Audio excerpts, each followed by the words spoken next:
Coal smoke hung under the depot ceiling like something that had forgotten how to leave. A one-armed brakeman stood near the stove, turning his hat in his hand, watching the counter where the freight agent slid a company ledger across warped pine toward a girl who could not have been 20.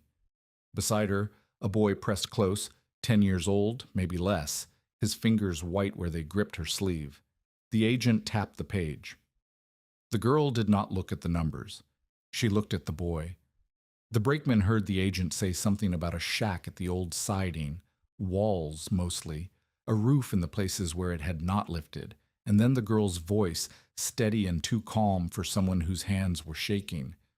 "What condition is it in?" The depot at the siding had no name anyone used twice. 12 miles southwest of Deadwood, where a played-out ore spur met the freight road, it sat like a broken tooth in the jaw of the hills, a plank platform, a shed with a stove, and a clerk's window that had not seen steady business in 2 years. That was where Anwin Price, 19 years old and 3 days past burying her father, stood with her brother's hand in hers and heard the freight agent say the words that closed every door she had left. Thomas Price was dead. A thaw-loosened cut wall had given way near the spur, and the blast rubble took him before anyone could shout his name. The mine company would not carry the debt. The funeral cost $11. What remained in Anwin's coat pocket was $18.40, a figure she had counted twice on the walk to the depot because counting it a third time would not change it. She had a 10-year-old brother named Eli who had not spoken since the burial. She had no relatives east who would take 2 mouths. She had no fare for the stage and no promise of work in Deadwood that would keep a child fed and sheltered through what was coming. What was coming was winter on the northern plains, and it was already close enough to taste. The freight agent, a narrow man with ink-black fingernails, slid a company ledger across the counter and pointed to a column of figures. Her father owed for flour, lamp oil, blasting caps, and 3 months of mule feed. The total was more than she carried. The agent tapped the page and said that the company owned everything on the claim, tools, lumber, the mule, and would take them against the debt. What he could offer her, if she wanted to stay, was the shack at the old siding. It sat on company ground, and nobody wanted it. Nobody had wanted it since the spur closed. She asked what condition it was in. The agent looked at her the way men on the frontier looked at young women who asked practical questions instead of weeping. He said it had walls mostly. A stove, probably. A roof that was still a roof in the places where it had not lifted. He said it as though he were doing her a kindness by not laughing. Eli pressed closer to her side. His fingers were cold through her sleeve. She took the shack. They walked the 12 miles because the mule was lame and the road was frozen ruts that would have broken a wagon tongue. Eli carried the flour sack, less than a third full, over one shoulder. Anwin carried the salt pork, the quilts rolled in rope, and her father's pry bar across her back. The sky was the color of a spent fire. By the time they reached the siding, the light had gone flat and gray, and the shack stood at the far end of the track bed like something the land was trying to swallow. 10 by 14 feet. Board walls with gaps wide enough to push a finger through. Tar paper on the south side only, peeling at the bottom edge where moisture had gotten behind it. A low roof already lifting at the north seam, letting a thin whistle of wind through the gap that sounded like a man breathing through his teeth. One window, glass intact by some accident of neglect.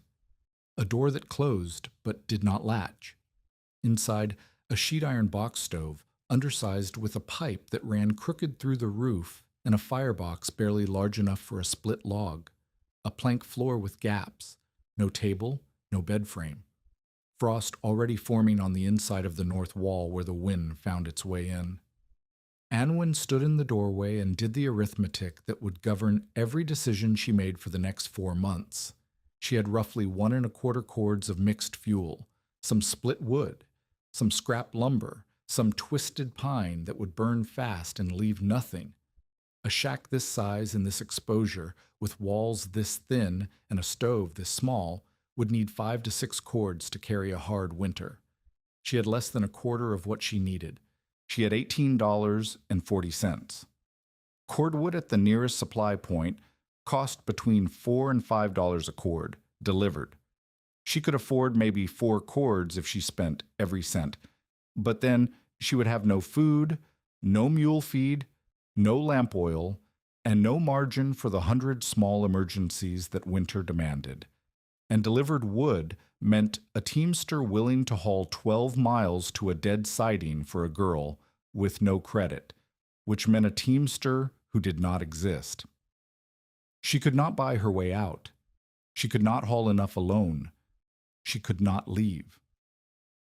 Eli stood behind her, holding the flour sack against his chest like a child holding a doll. His lips were cracked. His eyes were too old for 10.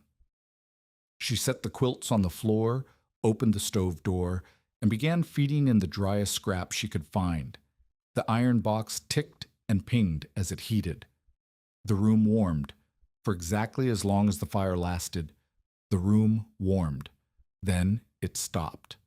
Silas Brome arrived on the 3rd morning. He came on foot, which surprised her, though she later learned he walked everywhere because horses made his back worse. He was German-born, 53 years old, and had served as freight foreman on the spur line for 9 years before the closure. He knew the siding the way a man knows his own kitchen. Every rail length, every tie, every drainage ditch and grading scar. He also knew winter on the upper plains the way a man knows a scar on his own body. Not as theory, but as something that had marked him and would mark him again. He did not knock. He pushed the door open, looked at the stove, looked at the walls, looked at the roof seam, and then looked at Anwen with an expression she would see many times that winter, the expression of a man measuring a grave. Brome walked the shack in 4 strides. He pressed his palm against the north wall and held it there. He crouched and looked at the floor gaps. He opened the stove door, examined the firebox, closed it, and tapped the pipe where it met the roof plate. He did all of this without speaking. Eli watched from the corner where he had been sorting nails into a tin. Then Brome spoke. "You have half a wall on the north side," he said.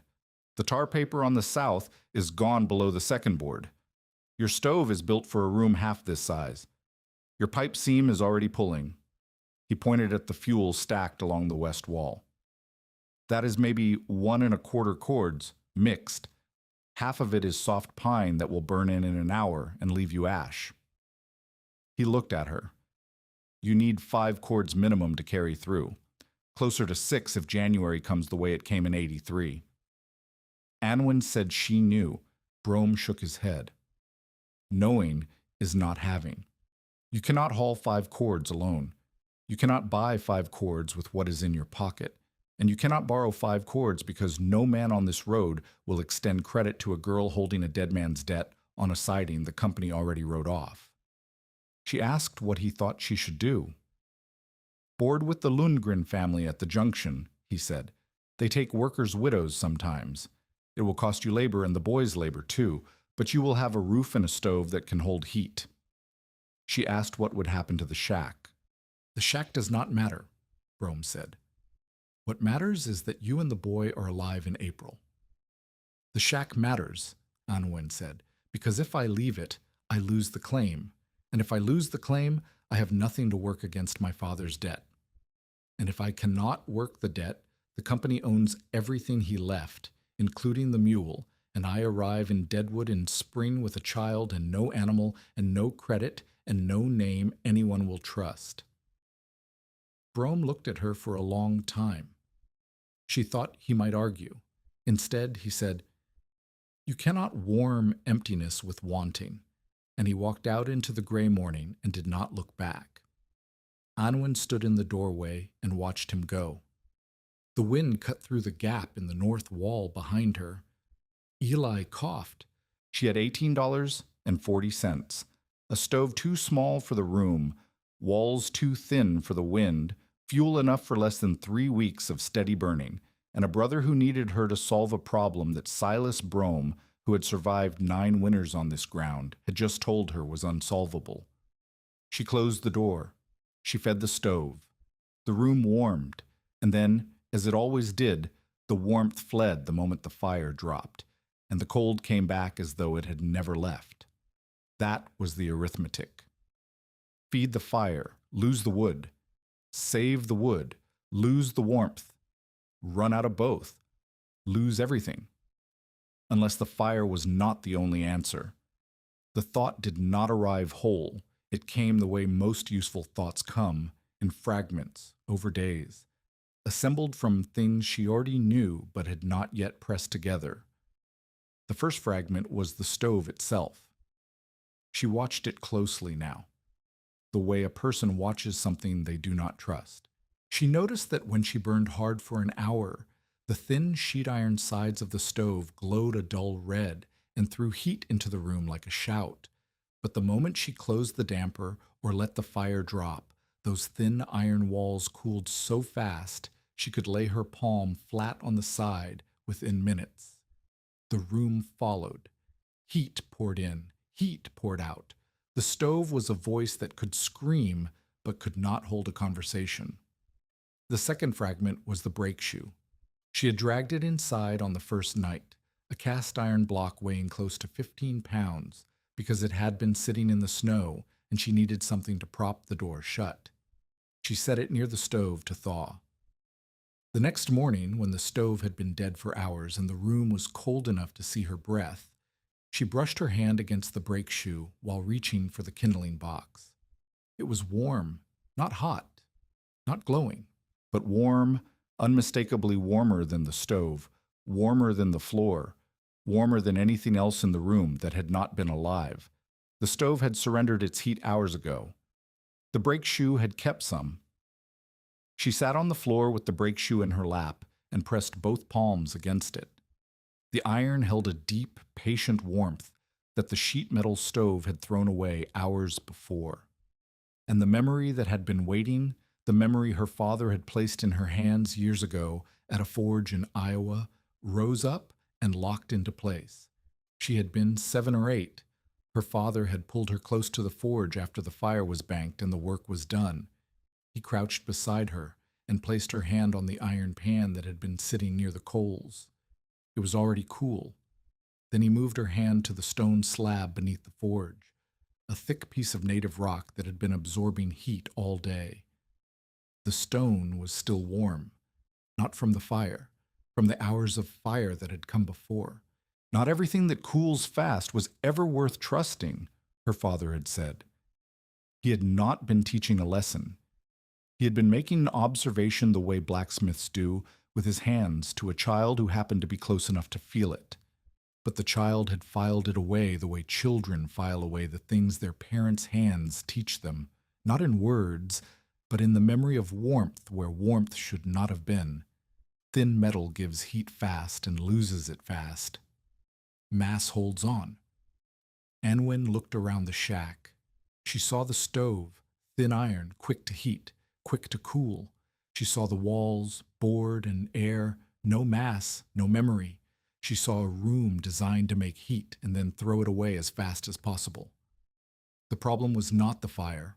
The fire was fine. The problem was that nothing in the room could hold what the fire gave. She stood up and walked outside. The siding stretched before her, abandoned track bed, rusted switches, snow-covered gravel.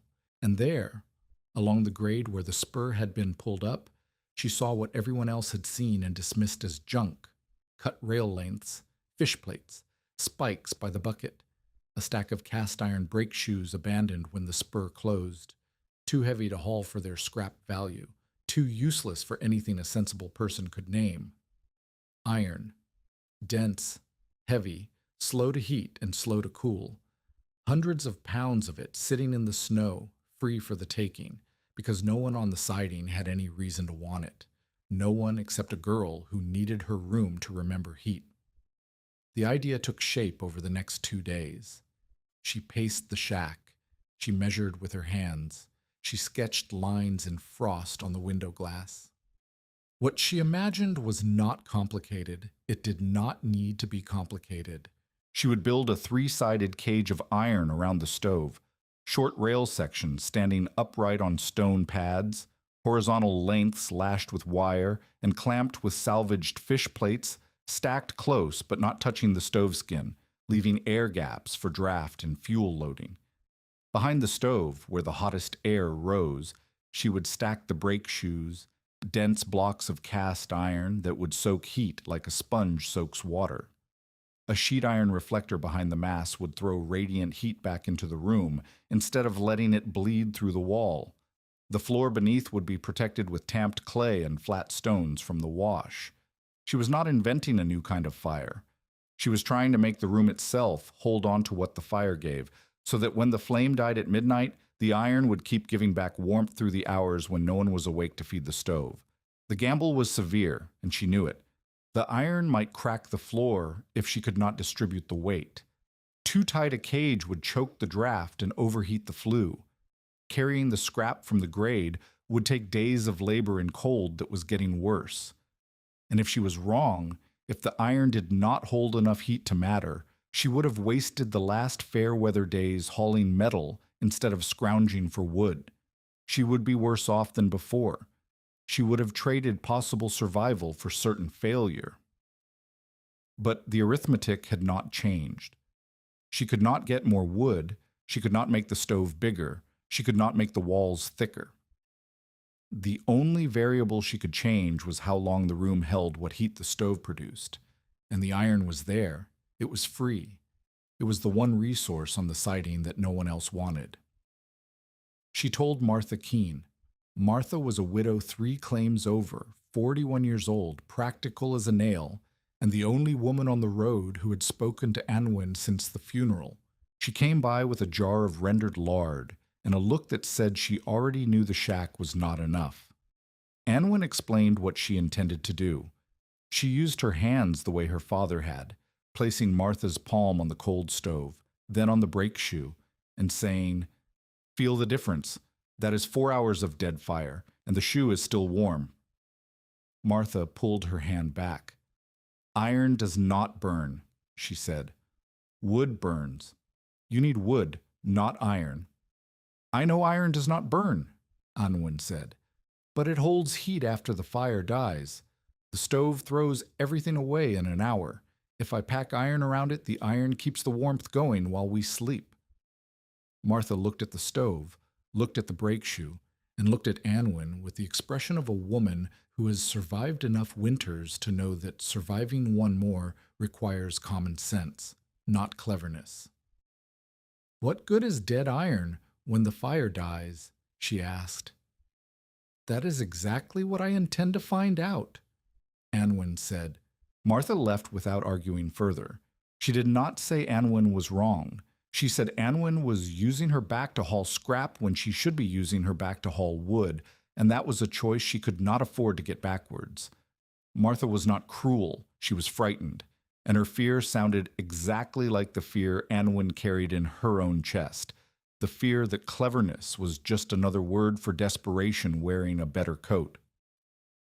Jabez Rusk owned the company store at the junction, a position that gave him the only reliable income for 12 miles and the disposition of a man who confused proximity to goods with proximity to God. He was 46, heavy-shouldered, and had held part of Thomas Price's note for flour and oil advanced on credit during the last months of the Spurs operation. He had not liked Thomas. He liked Thomas's daughter less, because Thomas had at least been useful with a drill, and the girl was useful for nothing Russ could see. What Russ could see was opportunity. If Anwin left the siding or died on it, the mule, the tools, and the claim remnants reverted to the company, and Rusk, who served as the company's informal factor on the ground, would absorb them against the debt at prices he set himself. The mule alone was worth more than what Thomas owed if it survived the winter. The pry bar and the sorting tools had trade value. Even the shack lumber could be stripped and sold as scrap. Anwin Price staying alive and holding the claim was bad for Jabez Rusk's ledger. He began casually. At the store, he told men buying tobacco that the Price girl was cracking up, hauling rusted rail from the grade and dragging it into her shack like a magpie building a nest from garbage. He called her that scrap collector. And later, when the image pleased him, the junk bride of the siding. The men laughed because Rusk was the man who extended credit, and laughing at Rusk's jokes was cheaper than paying interest. The mockery spread the way mockery does in small, cold, bored communities, quickly and without resistance. Within a week, teamsters on the freight road slowed their wagons to watch Anwin drag a rail section on a rope sling, and the sight of a thin girl leaning into a harness meant for a mule became the best free entertainment between Deadwood and the junction. Russ came to the shack on a Tuesday afternoon, riding a company horse he had no authority to use. Anwin was trying to lever a rail end through the door using the pry bar and a flat stone as a fulcrum. Eli was inside, bracing.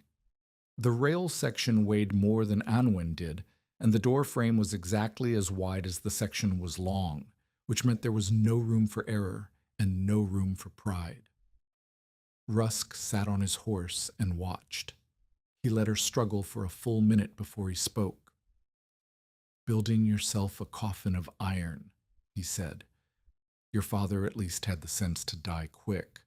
Eli's head appeared in the doorway. His face went white and then red, and his mouth opened to say something that a 10-year-old boy whose father has just been insulted by a man on a horse would say. Anwin stopped him with one look that said, "Not now, not him, not worth the breath." Rusk leaned forward on the saddle horn. "You planning to eat that iron too? Because I noticed the flour sack on my shelf has your name on a tab that is not getting smaller." Anwin said nothing.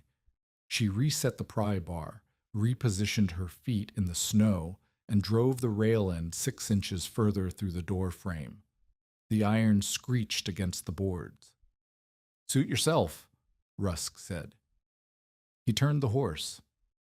"When you are finished playing house with scrap metal, I will still be at the store, and the debt will still be on the page." He rode off. Anwin's arms were shaking, and not from the cold. She stood in the doorway and watched him go, and then she turned back to the rail and pushed it the rest of the way inside, because mockery did not change the arithmetic, and the arithmetic was all she had. If the community accepted Rusk's version of her, unstable, wasting time, unfit to hold property, she would lose credit at the store, lose any chance of odd work, lose the grudging tolerance that was the closest thing to help a young woman alone on the plains could expect. Her reputation was becoming another form of winter, invisible, pervasive, and capable of killing by slow degrees. But she had done the math. She could survive being called foolish. She could not survive a dead stove by midnight. She began hauling in earnest on the day after Rusk's visit, as if his contempt had been the last fuel she needed. The work was brutal and specific. Each rail section she had identified was a cut length, 3 to 4 feet long, weighing anywhere from 60 to 90 pounds, depending on how much had been sawn or sheared. The distance from the grade to the shack was 200 yards of uneven ground, frozen ruts and crusted snow that held her weight in some places and broke under her in others. She fashioned a rope sling that crossed her shoulders and chest, distributing the drag across her back rather than her arms. The mule could help with the shorter hauls, but the animal was failing, lame in the off-fore, ribs showing through a winter coat that should have been thicker. She used the mule for the heaviest pieces and did the rest herself. 6 short rail lengths, a bucket of spikes and fish plates, 4 cast brake shoes, flat stones from the wash for the floor pads, clay from the cut bank for daubing wall gaps and sealing the hearth base. Each trip was a negotiation with her own body, how much she could lift, how far she could drag, how long before her hand split open again. The hand split on the second day. The iron was rough with rust and cold enough to burn skin that gripped it bare. She wrapped rags around her palms, but the rags soaked through, and the wet cloth froze to the metal, and when she pulled free, the skin came with it. By the 4th day, her hands looked like something from a butcher's block, cracked, raw, seeping at the knuckles. She kept working because stopping was not a choice the arithmetic permitted. Eli sorted spikes. He carried clay in a bucket. He counted lengths like a foreman's clerk, marking each delivery on the doorframe in charcoal, a tally that grew by ones while the cold outside grew by degrees. He did not ask his sister whether the plan would work. He had decided to believe it would, because the alternative was a question he was not old enough to hold. The first setback came on the 5th day. A thaw, brief, treacherous, the kind that makes the plains seem merciful before they close the trap, turned the yard to slick mud and buried the smaller scrap under a fresh crust of wet snow that froze overnight into something closer to concrete. Anwen spent half a day chipping brake shoes free with the pry bar. She lost a full afternoon of hauling. The second setback came on the 7th day. She was levering a rail section over a rock when the bar slipped and the rail dropped. It missed her ankle by the width of a finger. She sat in the snow for 5 minutes, shaking, staring at the groove the rail had cut in the frozen ground exactly where her foot had been. Then she stood up and finished the haul. On the 9th morning, she looked at what she had assembled inside the shack and outside the door, and she tried to see it the way Brome or Martha or Rusk would see it, a pile of rust and ambition in a room too small and too broken for either. She tried to see it that way, and she could not, because what she saw instead was mass, weight, density, hundreds of pounds of iron that would soak heat the way the forge stone had soaked heat when she was 7 years old and her father's hand guided hers. But seeing it and building it were different problems. She knew where the iron should go. She did not know how to get it there safely. The rail sections were too heavy to lift overhead. The floor was uncertain. The stovepipe had to stay clear. The draft could not be choked. One wrong placement and she could crack the boards, tip the stove, block the flue, or bring the whole arrangement down on the firebox in a cascade of iron that would shatter the stove and leave her with nothing at all. She needed someone who understood how heavy things stood on weak floors. She needed someone who knew iron the way she knew cold, from the inside with their hands. She did not yet know that he was already walking toward the siding. If you have ever been told your idea was foolish by someone who did not understand what you were building, tell us about it in the comments, because what Anwen builds next is going to change everything about how this settlement survives. The afternoon light was failing when Anwen heard the sound of a cane on frozen ground, a measured, deliberate tap that came up the track bed like a slow clock. She straightened from where she had been trying to stand a rail section upright against the shack wall, a task that had defeated her 3 times already, and she saw an old man walking the siding with the careful gait of someone whose body had made permanent agreements with pain. Nikolai Vass was 61 years old. Finnish-born, raised in a smithing family near Turku, he had come to the American plains by way of the Great Lakes iron ranges and 2 decades of locomotive repair work that ended when a coupling rod crushed his left hip in a Duluth rail yard. The hip had healed crooked. He walked with a hand-carved ash cane and a limp that turned every step into a small act of negotiation. He had come to the siding that afternoon for the same reason Anwen had been hauling scrap all week. The iron was there, and nobody was guarding it. He wanted brake shoes and fish plates to trade at a smithy in lead. What he found instead was a girl trying to stand 90 pounds of cut rail on end, alone, in the cold, beside a shack that should have been condemned in October. He stopped. He watched. He saw the rail section propped at an angle. He saw the rope sling on the ground. He saw the arrangement beginning to take shape inside the doorway, the stone pads on the floor, the gap between the stove and where the first rail would stand, the brake shoes lined up along the back wall like soldiers waiting for assignment. He saw what she was doing. Later, Anwen would say that the moment Nikolai understood was visible on his face, the way sunrise is visible on a wall, not sudden but unmistakable once it began. He looked at the stove. He looked at the iron. He looked at the gap she had left between them, and his eyebrows rose once, slowly, the way a man's eyebrows rise when he has been surprised by competence where he expected none. "You are massin' the stove," he said. It was not a question. Anwen straightened. "I'm trying," she said. He tapped his cane on the ground twice, then walked past her and into the shack without asking permission. He crouched, painfully, with one hand on the stovetop for balance, and examined the stone pad she had laid on the floor. He pressed the boards beside them with his thumb. He stood, looked at the roof seam, looked at the pipe, and walked back outside. "Your floor will not take the weight as you have it," he said. "The pads are too small. The load will punch through in one spot instead of spreading. You need sleepers underneath, short timber lengths laid across the joist to carry the weight over a wider area." He pointed at the gap between the stove and the first rail position. "That gap is correct. If you push the iron flush, you choke the draft and the stove cannot breathe. But you need it consistent, the same distance all the way around, or the heat will concentrate on one side and warp the sheet metal." Anwen stared at him. "How do you know this?" "Because I spent 20 years heating shops with stoves that were too small," Nikolai said. "And the men who survived the coldest nights were the ones who put mass around the fire, not the ones who burned more wood." He tapped the nearest rail section with his cane. "You have good iron here, heavy, dense.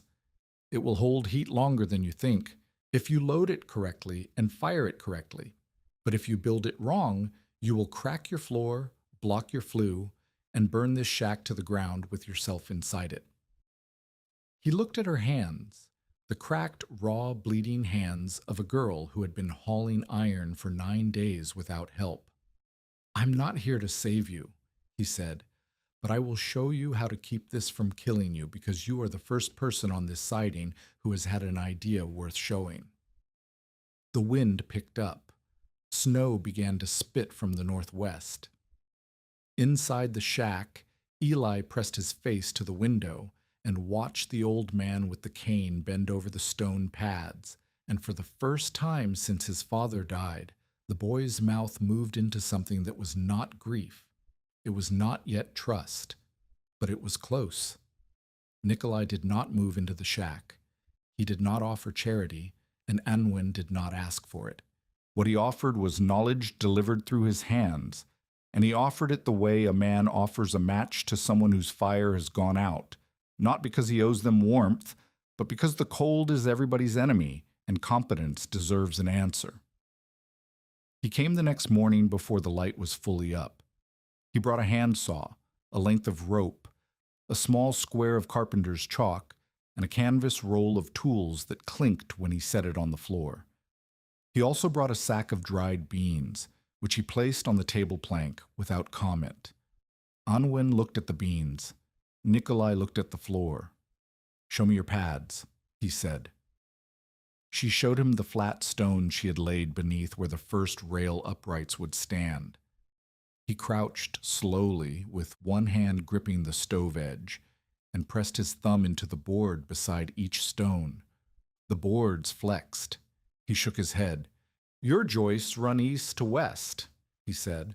"Your pads sit on single boards between the joists. The load goes straight down through the board and into the gap below. 300 pounds of iron on 4 stones on 4 single boards. And by January, your floor has 4 holes and your stove cage is sitting in the crawl space." Anwen felt the blood leave her face. She had not thought about the joists. "You need sleepers," Nikolai said. He drew a line in chalk on the floor, perpendicular to the boards. Short timbers, 16 to 20 inches, laid across the joists under the boards. The weight hits the stone, goes through the board, hits the sleeper, and spreads across 2 or 3 joists instead of 1. The floor becomes a bridge instead of a trap door. He made her pull up 4 boards. Beneath them, the joists were rough-sawn pine, spaced unevenly, some already soft with rot at the edges. Nikolai probed each one with a spike and marked the sound ones with chalk. Then he showed her how to cut sleeper lengths from a scrap timber and wedge them crosswise beneath the pad locations, shimmying with flat stone chips where the joist heights did not match. It took most of the day. The work was fiddly and frustrating, the opposite of the brute hauling she had done all week. But when they replaced the boards and set the first stone pad, Nikolai stood on it with his full weight and his cane, and the floor held without a creak. "Now," he said, "the iron can stand." The next 3 days were the densest education Anwen had received since her father died. Nikolai taught through demonstration. He did not lecture. He placed iron, adjusted it, and told her to feel the difference. On the first day, he showed her the air gap. He set a rail section upright on its stone pad, 4 inches from the stove wall, and had her light a fire. When the stove skin began to glow, he held his hand in the gap between stove and rail and told her to do the same. "Feel the air moving," he said. "That is your draft. The stove pulls cold air from the floor, heats it against the skin, and the hot air rises between the stove and the rail. If you push the rail against the stove, you kill the draft. The stove cannot breathe. The flue backs up. Smoke fills the room, and the fire dies. Or worse, the stove overheats on one side and the pipe joint fails." He made her adjust the rail to 3 inches, then 5, then back to 4, feeling the airflow each time. 4 inches was the answer for this stove and this iron. She marked it with chalk on the floor and on the rail. Every subsequent piece would hold that distance. On the second day, he showed her how to lash the horizontal rail lengths to the uprights using wire wraps and salvaged fish plates as clamps. The cage had to be rigid enough that the iron could not shift if the floor heaved in a freeze-thaw cycle, or if someone stumbled against it in the dark. He taught her to twist wire with a spike as a handle, pulling tight enough to hold but not so tight that the wire bit through and weakened. He tested every joint by pushing against it with his cane, and if it moved, she rewired it. On the third day, he showed her the most important lesson of all, staged firing. "You want to fire hard and fast," he said. "That is wrong. Dense iron absorbs heat slowly. If you blast the stove to full burn immediately, the sheet metal peaks, the iron is barely warm, and the stove starts to warp before the mass has taken anything. You stage it." He fed the stove in 3 steps, kindling first, then split pine, then the densest hardwood last, building the fire in a curve that rose over 40 minutes instead of 20. "Let the iron soak," he said. "Give it time. When you touch the rail and it is warmed through, not the surface through, then you are charged. Then you can bank the fire and the iron will give back." Anwen listened with her hands. She felt the rail surface warm from the outside in, tracking the heat as it migrated through the metal, the way color migrates through heated steel. Nikolai watched her hands and nodded, because he recognized the way she learned, the same way he had learned, the same way her father had learned before her, through the skin, through the weight, through the patience of dense things. "Your father was a smith," Nikolai said. It was not a question. "He was a miner," Anwen said. "But he worked a forge when he was young, in Iowa. Then he understood mass. He understood that some things hold heat and some things throw it away." Nikolai leaned on his cane and looked at the iron cage taking shape around the stove, ugly, cramped, and formidable. "That is the only lesson that matters in this climate," he said. "The rest is arithmetic." The construction took 11 days from the morning Nikolai arrived to the evening the last brake shoe was stacked. Anwen hauled. She hauled in wind that scoured the exposed skin of her face. She hauled in snow that buried her boots to the calf. She hauled with hands that split, sealed over with scab, and split again in the same places. The rope sling wore a groove across her left shoulder that turned purple, and then the color of a bruise that has given up trying to heal. She began skipping her own portion of porridge to keep Eli stronger, telling the boy she had eaten while he slept, and the lie sat in her stomach like a stone because lies told to protect children are the heaviest kind. Nikolai could not haul. His hip made that impossible, but he could guide. He showed her how to use a timber roller and a pry bar fulcrum to move what neither muscle nor pride could lift cleanly. A 90-pound rail section that she had been dragging on a rope could be rolled on a short log in half the time with a quarter of the effort if the ground was flat enough to allow it. When the ground was not flat, he showed her how to cut a shallow track in the snow with a board, pack it hard with her boots, and drag the sled of rope and iron along the ice path instead of the frozen ruts. She learned to work the way old men work, not with force, but with angles, levers, patience, and a refusal to be embarrassed by slowness. The setbacks kept coming. On the 6th day of construction, a thaw turned the yard to freezing mud. The lighter pieces she had staged near the shack sank into the muck and had to be chipped free. She lost most of the day. On the 8th day, the stovepipe seam failed during a trial burn. Smoke filled the room so thick that Eli ran out coughing and would not come back in until Anwen had opened the door and fanned the air with a quilt. Nikolai examined the seam and found that the pipe sections had shifted when she rearranged the floor. It took 3 hours to reseat the joint and seal it with a paste of clay and ash that Nikolai mixed by hand. On the 9th day, Eli fell feverish. He woke hot-faced and shaking, and Anwen spent the morning pressing wet cloths to his forehead and bargaining with God in the specific, transactional way of people who have run out of earthly options. She could not haul while he was sick. She could not leave him alone. She sat beside him and held his hand, and listened to the wind increase outside and thought about every day she was losing. Martha Keene came that afternoon. She brought a sack of oat mash for the mule and did not explain why. She looked at Eli, felt his forehead, and said it was a chill, not fever in the dangerous way, and that children burned hot before they got better. She left stove wire coiled in a bundle on the floor, wire Anwen needed for lashing and did not have. Martha did not say she believed the iron would work. She said the boy needed his sister alive, and if hauling scrap kept the sister from losing her mind, then the least Martha could do was keep the mule standing. It was the closest thing to faith Anwen had received from anyone other than Nikolai. She held it the way she held the brake shoe that first morning, pressing both hands against something warm in a cold room, not sure how long it would last. On the 11th day, Brome returned. He came unannounced, as before. He stood in the doorway and looked at the iron cage that now filled a third of the shack's interior. 4 rail uprights on stone pads over sleeper timbers. Horizontal rails lashed and clamped into a 3-sided frame. 4 cast brake shoes stacked at the back where the hottest plume would rise. The sheet iron reflector nailed to a frame behind the mass.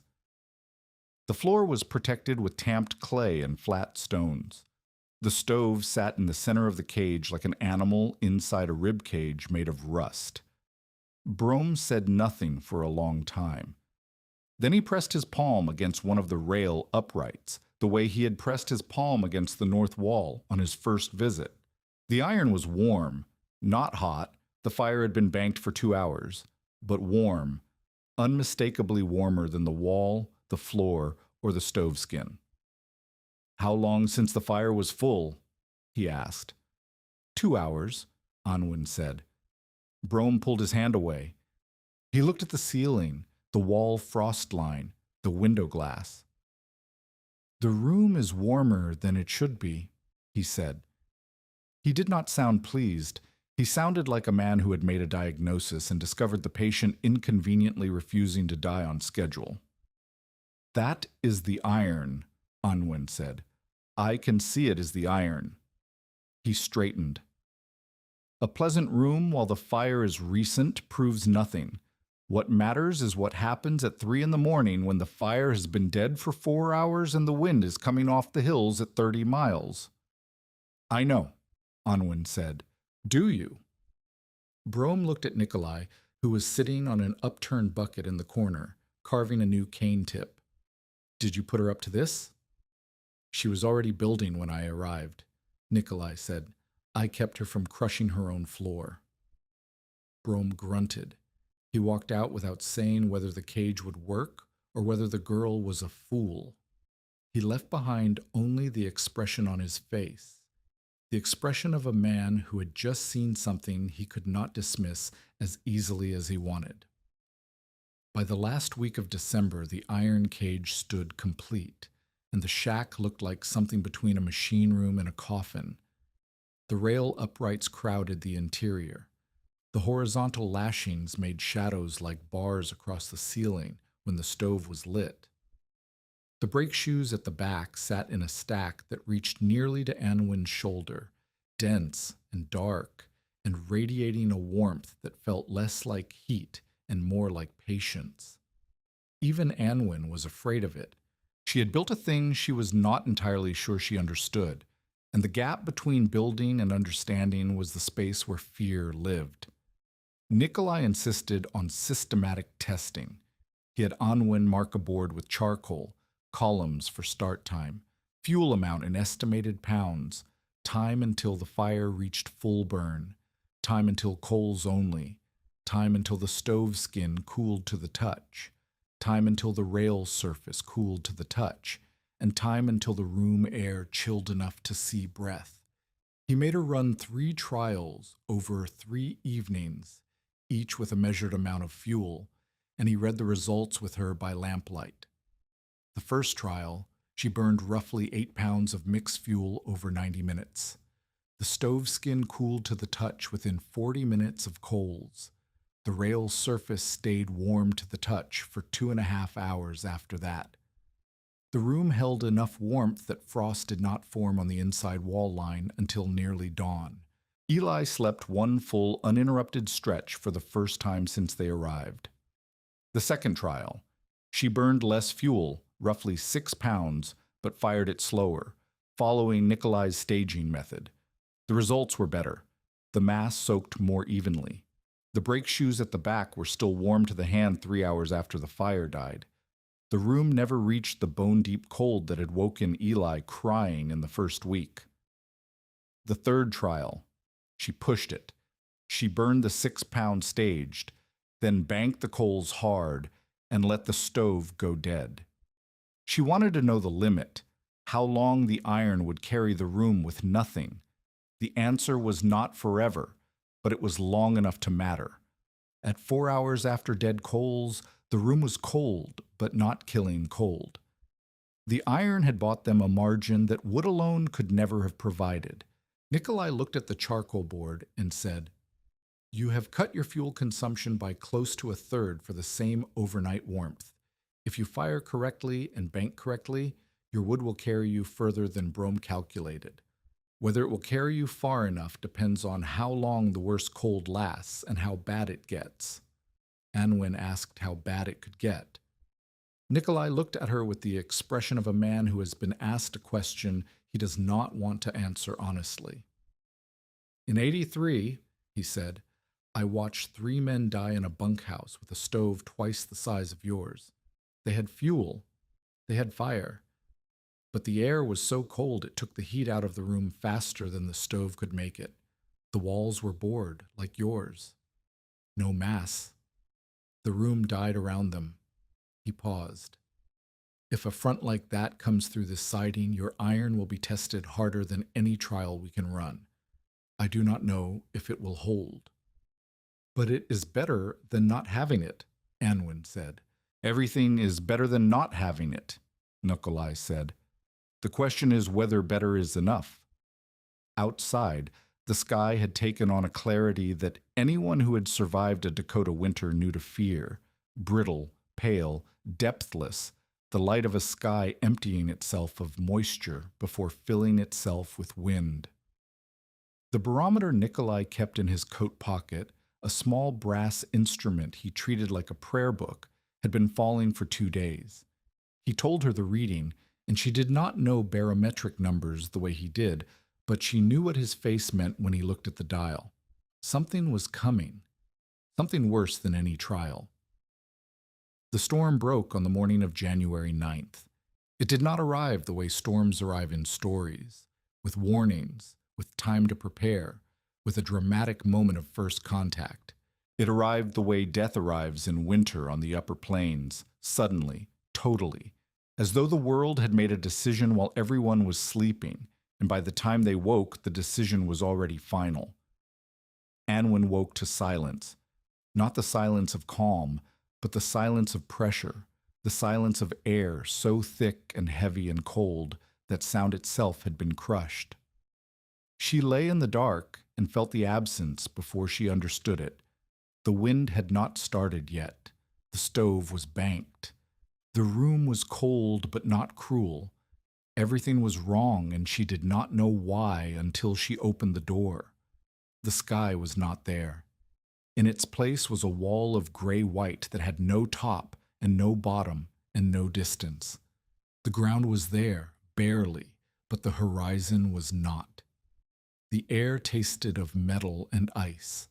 The cold hit her face like a board. She closed the door and stood with her back against it, and her breath came out in a cloud so thick she could see individual crystals forming before they reached the floor. She built the fire.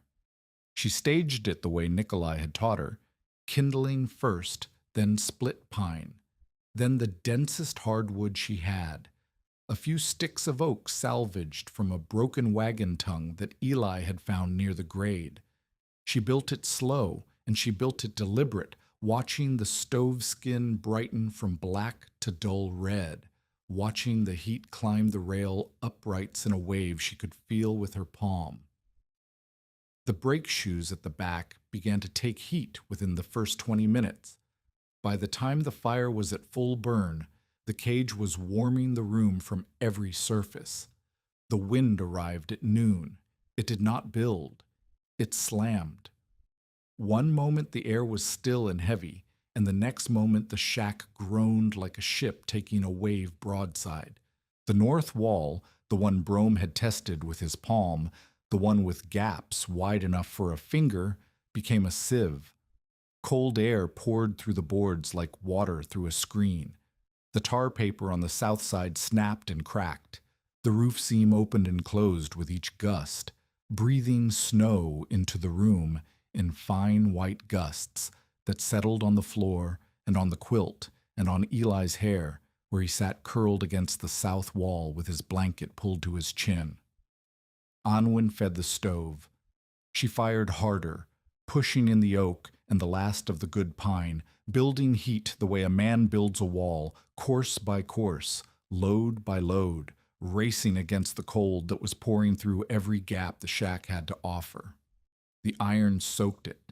She could feel the cage warming, feel the mass pulling heat from the fire and holding it the way her father's forge stone had held it years ago in a room that did not exist anymore. By mid-afternoon, the temperature outside had dropped past anything Anwen could measure. She had no thermometer. What she had was evidence. The water bucket by the door froze solid. The window glass developed frost on the inside, so thick she could not see through it. Her breath froze on the quilt when she leaned close to check on Eli. The nails in the north wall developed white crystals of frost that looked like tiny flowers growing from the iron, and then Eli's fever returned. He had been fine that morning, cold, quiet, but fine. By 4 in the afternoon, he was shivering in a way that was not about the room temperature. His forehead burned. His eyes went glassy. He said his fingers hurt, and when she pulled his hands from under the blanket, his fingertips were white. She rubbed his hands between hers. She wrapped him in both quilts.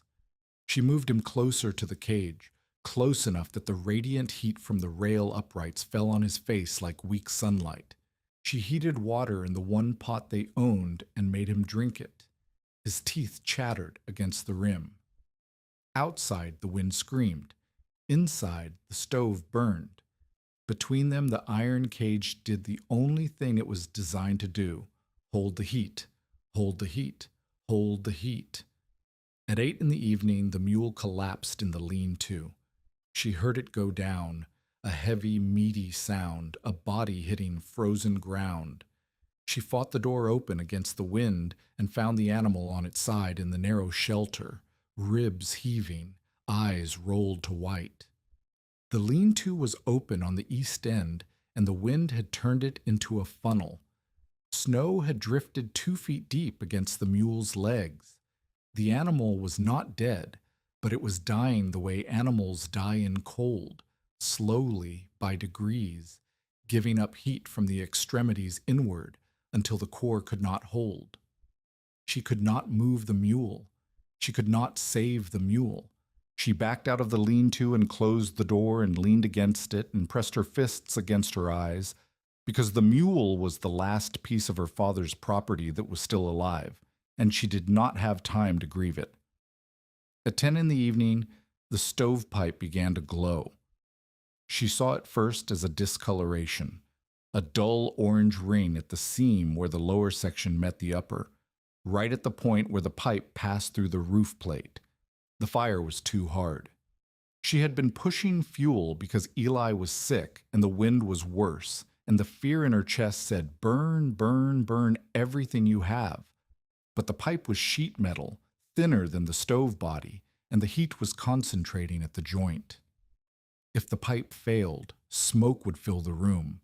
If the pipe cracked, sparks would reach the roof boards. If the roof caught, she would have to carry a feverish child into a blizzard that would kill them both in 20 minutes. She stood in the cramped space between the iron cage and the wall, looking up at the glowing seam, and she made the hardest decision of the night. She closed the damper. She cut the burn. She pulled back the fire from the pipe, the way a rider pulls back a horse from a cliff edge. Not gently, not gradually, but with force, and with the understanding that the next few seconds would determine whether the thing under her control continued to serve her or consumed her. The glow faded. The pipe seam dimmed from orange to dull red to black. The fire dropped from a roar to a murmur to a whisper. Smoke thinned. The room held. But now the fire was dying, and the night was young, and the cold outside was the kind of cold that does not negotiate. If you need to know whether the iron holds, whether this girl and her brother survived the night on stored heat alone, stay with us. Because what happens in the next 4 hours is the reason this story exists. This was the moment. The entire design, the 11 days of hauling, the split hands, the skipped meals, the mockery, the doubt, Nikolai's lessons, the forged memory from Iowa, all of it had been built for this. Not for the nights when the fire burned and the room was warm and the iron was a pleasant curiosity. For this night, when the fire was dying and the wood was running low, and the only thing between a feverish boy and the killing cold was whether dead iron could remember what a living flame had given it. Anwen pressed her hand against the nearest rail upright. It was hot.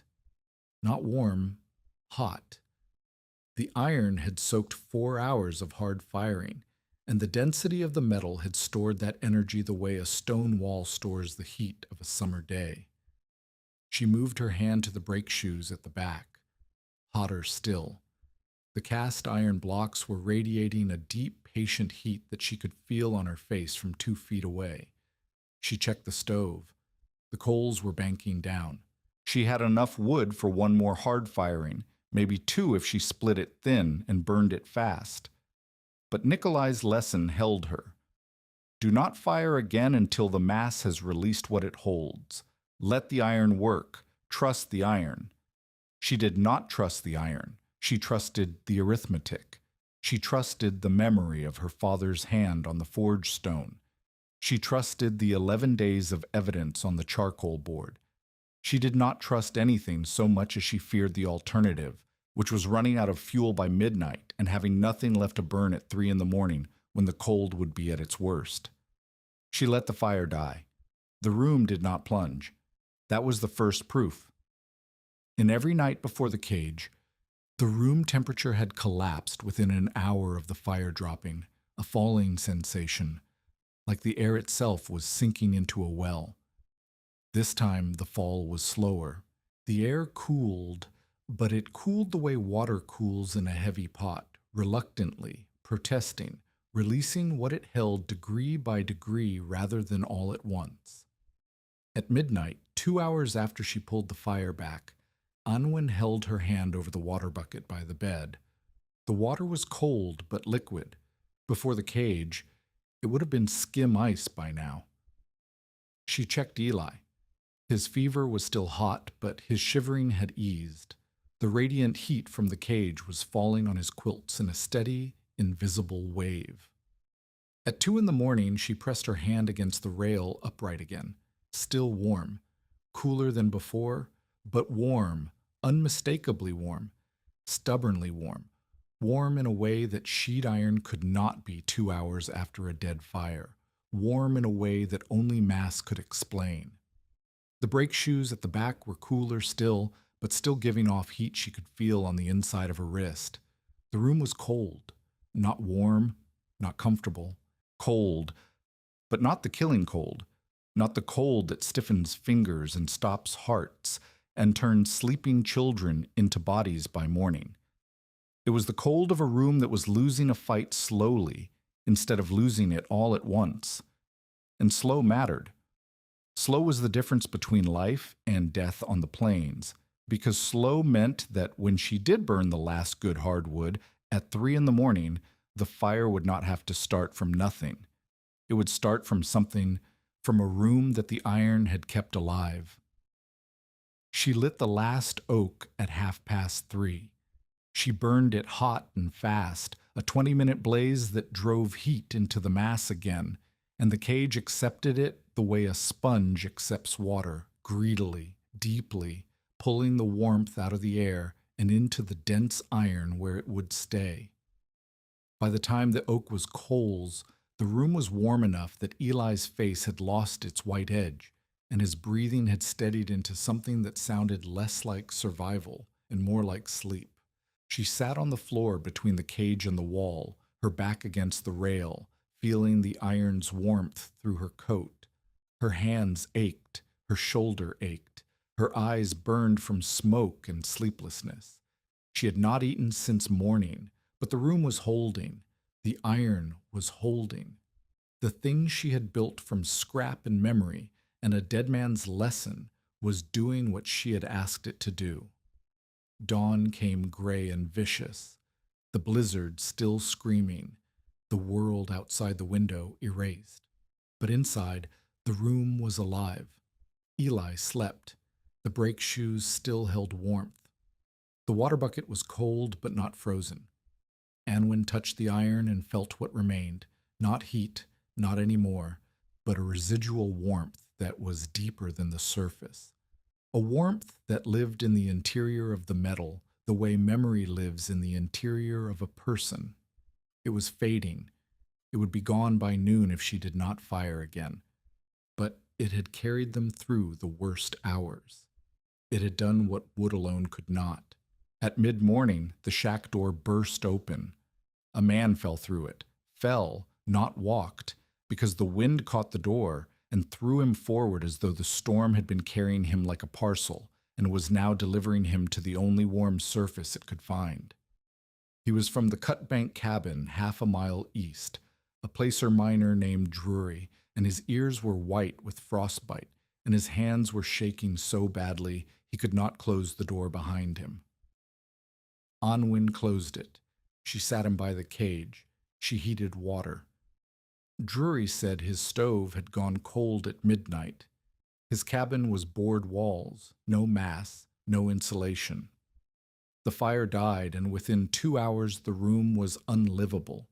He had wrapped everything he owned around his body and walked into the blizzard because staying was dying and walking was a chance.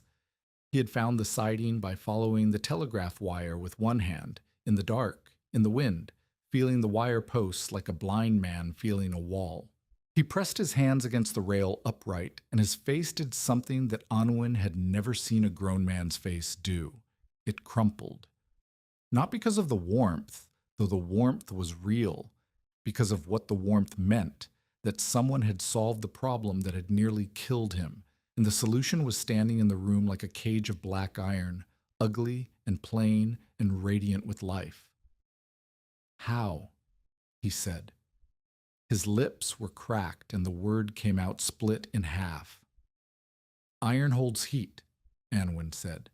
She gave him the water. "The fire heats the iron heats the room. After the fire dies, the iron keeps going." Drury looked at the cage. He looked at the brake shoes. He looked at Anwen, a girl, 19, thin, with hands that looked like they belonged to someone twice her age. "My stove went cold 4 hours ago," he said. "This iron is still warm." "Yes," Anwen said. "That is the point." The blizzard raged for 2 more days. 2 days of wind that bent the telegraph poles and buried the trackbed under drifts that would not melt until April. 2 days of cold so deep that birds died in the air and fell frozen from the sky. 2 days during which Anwen fired the stove twice a day instead of all day, following the rhythm Nikolai had taught her. Stage, soak, bank, wait, fire again. And the iron carried the room through every gap between burns. On the morning the storm broke, the sky was blue in a way that felt like an insult. Clean, clear, empty, as though the last 3 days had been someone else's nightmare. Anwen opened the door and saw the siding transformed, snow to the eaves of the lean-to, the mule dead and already stiffening under a drift, the woodpile halved and the remaining sticks dusted white. But the shack stood. The roof seam held. The stove pipe was intact. And inside, the iron cage sat around the stove like a second set of walls, dark, dense, still faintly warm from the last firing, still radiating the memory of heat into a room that should have killed everyone in it. Drury sat on the floor and stared at the iron. Eli was sleeping, the fever broken sometime in the second night, his color returning in patches like thaw on a hillside. Anwen stood in the doorway, looking at the snow, feeling the cold on her face and the warmth at her back, and she understood for the first time that she had not merely survived the storm. She had proven that the room could learn to hold what the fire gave it, and now everyone on the siding would need to know how. The storm had broken. The dead had not yet been counted, but the living were already talking. Word moved the way it always moved on the northern plains, not through newspapers or telegraph, but through the mouths of men who walked between camps carrying news like cargo. Drury told the first 3 people he saw. Those 3 told others. By the end of the week, the story of the girl at the siding who had survived the blizzard with a stove wrapped in scrap iron had reached the junction, the supply depot, and the back rooms of 2 saloons in Deadwood where men argued about heating the way they argued about ore, with certainty, volume, and very little evidence. What made the story travel was not admiration. It was fear. Everyone on the road understood fuel math. Everyone knew that the winter was not finished. January had delivered 1 killing storm, and February was worse in most years. The men who laughed at Anwen hauling rail had spent the blizzard burning through their own reserves faster than they planned, and the arithmetic that Brome had recited in October, 5 to 6 chords for a hard winter, now sounded less like a lecture and more like a prophecy with a deadline. Silas Brome arrived on the 4th day after the storm. He did not come alone.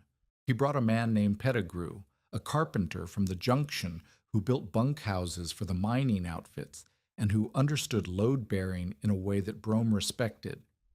The 2 of them stood in the doorway of the shack and looked at the iron cage in the yellow light of the lamp, and neither of them spoke for long enough that Anwen began to worry they had come to tell her something she did not want to hear. Brome walked in. He laid his hand on the nearest rail upright, held it there, then moved to the brake shoes at the back. He crouched, the same crouch as his first visit, slow and deliberate, and examined the stone pads, the sleeper timbers, the clay-sealed hearth base. He tapped the wire lashings with his knuckle. He opened the stove door and looked at the coals. He closed it and straightened. "How long after your last firing was the room still above freezing?" he asked. "Close to 4 hours," Anwen said. "Longer on the second night, because I fired harder before banking." "And the pipe seam?" "It glowed the first night. I pulled the fire back. It held after that." Brome looked at Pettigrew. Pettigrew was running his hand along the horizontal rail, feeling the lashing joints, testing the rigidity. He pushed the cage with both hands. It did not move. "The floor work is sound," Pettigrew said. "Sleepers are carrying the load across 3 joists. I would not stack more weight than this, but what you have is distributed." Brome turned back to Anwen. His face had the expression of a man who has spent his entire adult life being correct about cold, and has just discovered that being correct was not the same as being complete. He did not smile. Men like Brome did not smile at being proven wrong. But his voice, when he spoke, had lost the dismissal it carried in October. "I told you that you cannot warm emptiness with wanting," he said. "I did not see that you meant to fill the room with something that remembered." Anwen said nothing. She did not need to. The iron said it for her. Dark, dense, still warm from a fire that had been dead for 2 hours, still radiating into a room that by every conventional measure should have killed everyone in it 3 nights ago. Brome asked her to explain the spacing. She showed him the 4-inch gap, the draft channel, the reflector placement. She showed him Nikolai's charcoal board with the trial data. She showed him the staged firing method, kindling, pine, hardwood, each phase timed to let the mass absorb before the next layer of heat arrived. Pettigrew took notes on a piece of brown paper with a carpenter's pencil. He measured the gap with his fingers. He asked about the wire gauge. He asked about the weight per rail section. He asked questions the way a professional asks questions, not to challenge, but to understand well enough to repeat. Brome asked one more question before he left. "The Finn taught you the floor work and the draft?" "Yes." "And the iron itself? The idea of massing the stove?" "That was mine," Anwen said. "My father taught me that some things hold heat and some things throw it away. The iron was already here. I just put it where it could do something." Brome nodded once. He walked out. At the door he paused and said without turning, "I will send 2 men to help you patch the north wall. You have earned a wall that does not leak." It was not an apology. It was not praise. It was the language Brome spoke, practical, specific, measurable. He could not say he had been wrong. He could say she had earned a wall. For Anwen, it was enough. Martha Keene came 3 days later. She brought the slate and chalk that the outline had promised, and she brought something else, a look on her face that Anwen recognized because she had worn it herself the morning she found the brake shoe warm. It was the look of a person whose understanding of the world had just shifted by 1 degree and who needed to see the evidence with their own hands before the shift became permanent. Martha walked the cage the way Brome had, but differently. Brome had tested with the eye of a foreman, load, structure, risk. Martha tested with the hands of a woman who heated a cabin alone and knew what it cost. She pressed her palms against the iron and held them there. She moved to the brake shoes and held her hands near the surface without touching, feeling the radiant heat on her skin. She opened the stove door, looked at the modest bed of coals, closed it, and stood in the center of the room with her arms crossed. "The fire has been dead how long?" she asked. "Hour and a half," Anwen said. "And the room is this warm." "Yes." Martha uncrossed her arms. She sat on the plank bench Eli had built from scrap lumber, and she looked at the iron cage with the expression of a woman recalculating a winter she thought she already understood. "I asked you what good dead iron was when the fire dies," Martha said. "I remember asking that." "I remember you asking it," Anwen said. "The answer is this room." "The answer is this room." Martha picked up the slate and the chalk. "Draw it," she said. "Draw it the way you would explain it to a woman who has a stove half this size and a room twice this wide and no men to haul the iron for her. Draw it so I can do it alone." Anwen drew. She drew the floor plan, stove in center, cage three-sided, open at the front for loading and draft. She drew the cross-section, sleepers under the pads, stone pads under the uprights, horizontal rails lashed to verticals, brake shoes stacked at the back. She drew the air gap, 4 inches for this stove, wider for a bigger stove, never flush. She drew the reflector, sheet iron behind the mass, angled to throw heat into the room. Martha copied every line. She asked questions that were better than Brome's questions because they came from a woman who would have to do the work herself. How heavy was each piece? Could smaller pieces work? What if she had no rail but had stone from the creek? Could brick do the same thing if iron was not available? How much clay for the hearth seal? How long to dry before firing? Anwen answered everything. She answered with her hands, placing Martha's palm on the iron, moving it to the stove skin, showing the difference. She answered with numbers, weights, distances, times.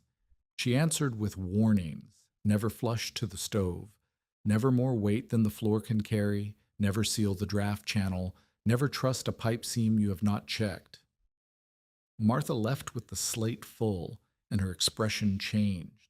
She had arrived skeptical, and she left converted, and the conversion happened not because Anwen argued well, but because the iron was warm and the fire was dead, and that fact could not be talked away. Within 10 days, Martha had built a smaller version in her own cabin using creekstone and 2 brake shoes that Anwen helped her haul.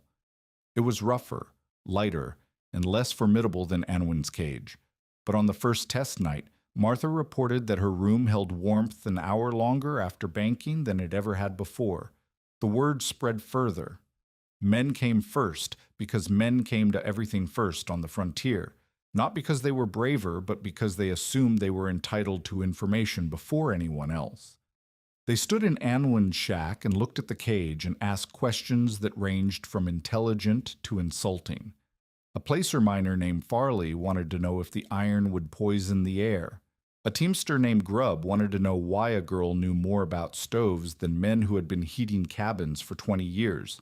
A camp cook named Sadler said nothing, measured everything with a knotted string, and built a version in the cookhouse within a week that reduced his overnight fuel consumption enough that the foreman noticed and asked questions of his own. Women came later, quietly, often alone or in pairs. They asked different questions. They asked about safety.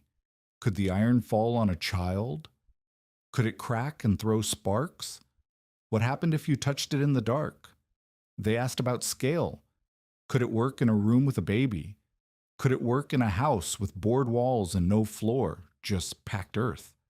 They asked about fuel. How much less? Exactly how much less? Could she measure it? Anwen measured it. She and Eli tracked fuel consumption on the charcoal board through the rest of January. Compared with Martha's cabin before the stone mass, and compared with Drury's cut-bank shack that had no mass at all, Anwen's cabin consumed roughly 1/3 less fuel for the same overnight warmth. The numbers were not scientific. She had no instruments beyond a marked stick and her own sense of cold. But the difference was visible to anyone who visited. Her cabin stayed warmer longer after each firing, and her woodpile shrank slower than anyone else's on the road. That difference, in a winter where fuel was the margin between living and dying was worth more than respect. It was worth survival. And survival on the northern plains was the only currency that never lost its value. Jabez Rusk did not visit the shack after the blizzard. He did not need to. He heard the stories from the teamsters, from the miners, from his own clerk who had walked the siding and come back talking about the iron, and the girl the way men talked about things they did not understand but could not deny. Rusk's first response was dismissal. At the store, he told anyone who would listen that any hot stove could have done the same, and that the girl was taking credit for surviving a storm that plenty of people survived without wrapping their stoves in junk. He said it loudly, and he said it often, because volume was the tool Rusk used when evidence was not on his side. His second response was subtler and more dangerous. He began telling people that the iron cage was a fire hazard, that packing metal around a stove in a wooden building was an invitation to disaster, and that when the girl's shack burned down and took the siding with it, the company would hold everyone on the road responsible. He said this not to the miners who did not care about liability, but to the foremen and the property holders, the men whose opinions could make the difference between Anwen being tolerated and being expelled. The accusation was not entirely without basis. Any dense mass heated to high temperatures near wooden walls carried risk. Anwen knew this. Nikolai had taught her to manage the risk: air gaps, hearth seals, pipe inspection, and above all the staged firing that prevented the sharp temperature spikes that cracked pipe seams and warped stove metal. But Rusk did not care about the management of risk. He cared about the appearance of risk, because appearance was cheaper than truth and just as effective at destroying a girl's reputation. Anwen heard what Rusk was saying. She heard it from Martha, who heard it from the clerk, who heard it at the store. She heard it, and she felt the old fear, the fear that mockery and social pressure could do what cold alone could not. But the arithmetic had changed. Before the blizzard, she had been alone with an unproven idea. Now she had proof, witnesses, and a room full of iron that had saved 3 lives during the worst storm of the winter. She decided not to answer Rusk. She decided to teach. Nikolai returned the day after Brome's visit, walking the track bed with his cane in one hand and a bundle of wire in the other. He had spent the blizzard in his own cabin 2 miles south, a better-built structure with stone and mortar walls that held heat naturally. He had not worried about surviving. He had worried about Anwen. When he saw the shack standing, the cage intact, and Eli alive, he sat on the bench and said nothing for a long time. Anwen poured him water heated on the stove and set it on the plank beside him. He drank it, and she saw that his hands were shaking, not from cold, but from something deeper. Relief, perhaps, or the recognition that the thing he had helped build had done what he hoped it would do, but could not guarantee. "Tell me everything," he said. She told him. The staging, the pipe seam, the decision to let the fire die, the 4 hours of iron warmth that carried them through the worst of the night, Drury's arrival, the second night, the third, the proof. Nikolai listened without interrupting. When she finished, he said, "You pulled the fire back when the pipe glowed." "Yes." "That was the right decision. If you had not pulled back, the pipe would have split within an hour and the room would have filled with smoke. You and the boy would have had to open the door, and with the door open in that wind, the room temperature would have dropped past recovery in 10 minutes. You would have died warming a room you could not close." Anwen felt the weight of what he said settle in her chest. The decision she had made, the hardest decision of the night, made alone, without Nikolai, with a feverish brother and a dying mule and the wind screaming, had been the decision that saved them. Not the iron, not the design. The judgment to pull back when every instinct said burn more. "Your father taught you mass," Nikolai said. "I taught you draft and staging, but the judgment, that was yours. That is not something iron can give you and not something I can teach you. That is the part that matters when the theory meets the storm.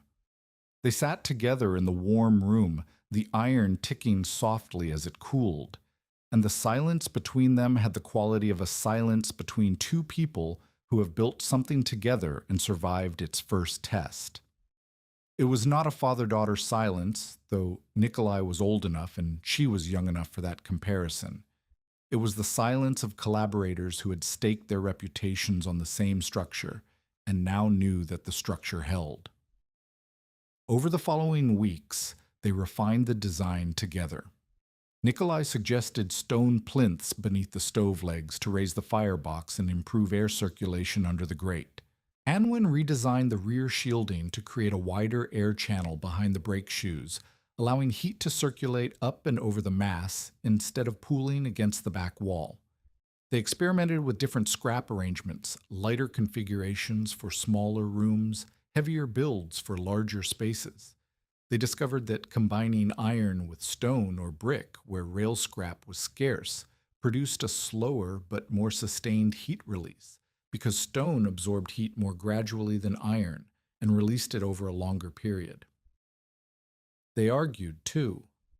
Nikolai wanted to standardize the design into a fixed pattern that anyone could copy without understanding the principles. Anwen wanted to teach the principles first and let people adapt. The argument grew sharp one evening when Nikolai drew a diagram on the charcoal board showing exact dimensions and Anwen erased it.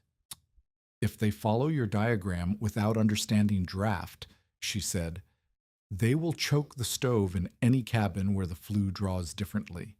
Every room is different. Every stove is different. The diagram is a coffin if they do not know why the gap matters."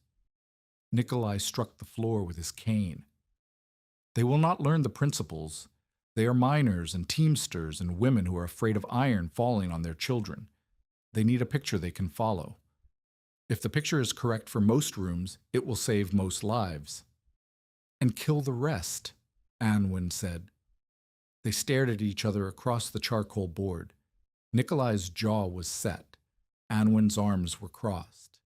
Eli looked between them the way children look between adults who are angry about something the child suspects is important but cannot quite name. Nikolai broke first.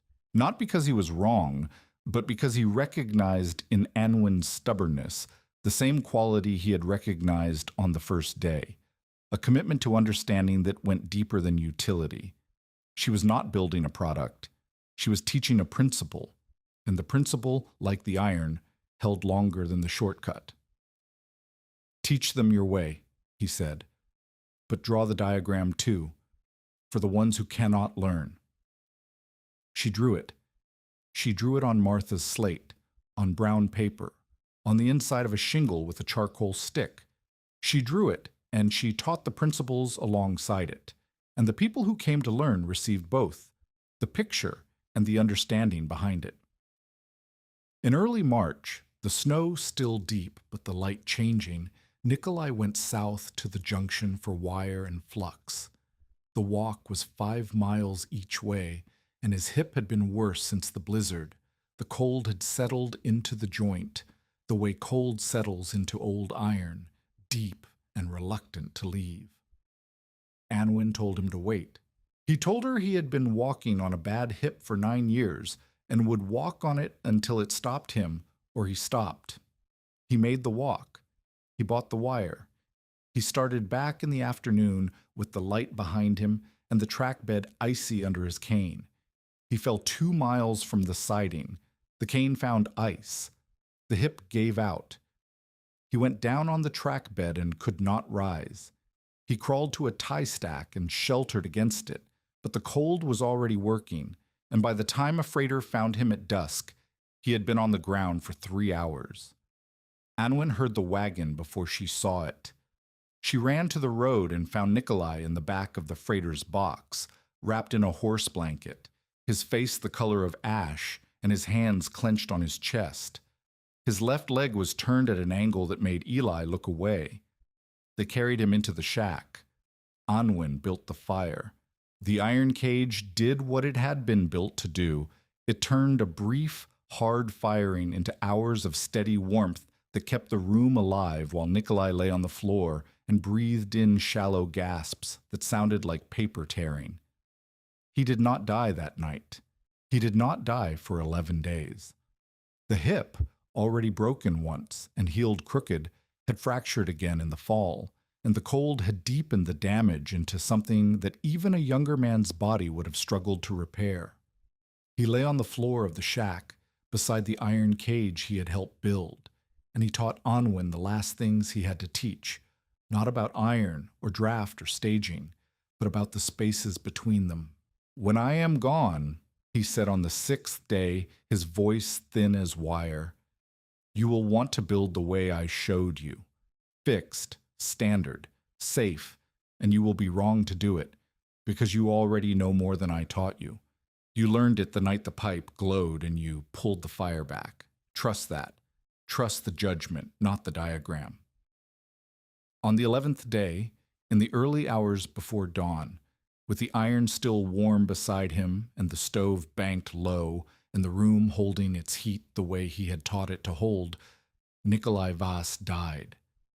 He died warm. In the Dakota Territory, in the winter of 1887, that was not a small thing. Anwen sat beside him until the light came. She did not cry. She held his hand, which was still warm from the iron's heat, and she thought about the forge in Iowa where her father had placed her palm on the stone and said that not everything that cools fast was ever worth trusting. She thought about Nikolai's hand on the same stone pads he had shown her how to lay. She thought about the chain of warm hands that had led her from a child's curiosity to a cage of iron that had held 3 lives through the worst night of the winter. The warmth she trusted was the warmth that stayed. Nikolai had stayed long enough. The iron would stay longer. The secondary crisis came in late March, when winter should have been loosening its grip but instead tightened it, the way a dog tightens its jaw just before letting go. A late cold snap, savage, brief, the kind that kills because it arrives after people have let their guard down, struck the district on a Wednesday night. The boarding house at the Junction, a 2-story frame structure that sheltered 6 families and a rotating population of transient miners, lost its main stove at midnight. The flue had been poorly maintained through the winter, and the pipe split at the roof plate, filling the upper floor with smoke and forcing everyone into the lower floor around a single cook stove that could not heat a space that size. The foreman sent a boy running to the siding before dawn. The boy arrived at Anwen's door with frost on his eyebrows and a message that was not a request but a plea. The boarding house needed heat, and the only person on the road who understood how to make a room hold heat was a 19-year-old girl with cracked hands and a dead mentor. Anwen went. She walked the 5 miles to the Junction in the dark, carrying the pry bar, a coil of wire, and the charcoal board with Nikolai's diagrams. Eli stayed at the shack with orders to bank the fire and not open the door. She walked fast because the cold was real, and the families in the boarding house included children younger than Eli, and because Nikolai was dead, and the only person who could do what needed doing was the person she saw in the window glass every morning, thin, tired, and more capable than anyone had expected. The boarding house was chaos. 6 families on the lower floor meant 30-odd people crammed into a space built for 10. The cook stove was overwhelmed. Children were crying. Men were arguing about whether to stay or attempt the walk to the next shelter, which was 4 miles in the dark and killing cold. Women were wrapping babies in everything they had, and the temperature in the room was dropping fast enough that Anwen could feel it on her face when she walked in. She took command. She did not ask for it.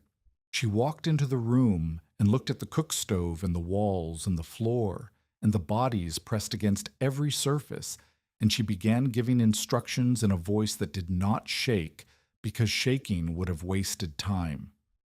"I need iron," she said. "Anything iron. Stove grates from the upper floor, fire tools, pot hooks, flat irons. Anything dense and heavy that can stand near this stove without falling." Men looked at her. Some of them were twice her age. Some of them had laughed at her on the road when she was hauling rail.